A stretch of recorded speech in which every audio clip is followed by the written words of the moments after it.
Trump की गिरफ्तारी, पाकिस्तानी सियासतदानों, अदलिया और इदारों के लिए अहम पैगाम। साबिक अमरीकी सदर और 2024 के सदारती इंतखाबात के रिपब्लिकन उम्मीदवारों में भी फिलहाल सदारत के लिए सबसे आगे इंतखाबी उम्मीदवार डोनाल्ड ट्रंप की अदालत में पेशी के वक्त गिरफ्तारी पाकिस्तानी सियासतदानों, अदलिया, जानिबदार सियासी वर्करों, इंसानी हुकूक और जमहूरियत के हामियों और कानून की बालादस्ती के हामियों समेत सबके लिए अहम पैगाम लिए हुए हैं। अमेरिका, बरतानिया और यूरोप की मिसालें देने वाले ट्रंप की पेशी के अंदाज पर नजर डालें।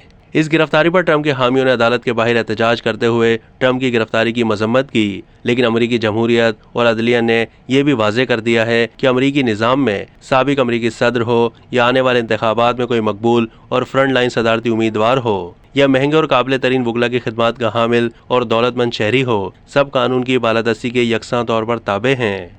ना कोई अदालत पेशी पर खैर मकदम करती है, ना ही गिरफ्तार होने पर मुराद और रेस्ट हाउस और दोस्तों से खुशगपियों की इजाज़त और मौका फराहम करती है, ना ही किसी जानिबदारी का खुला मुजाहरा करके आवाम में अंगश्त नुमाई के मौके दिए जाते हैं।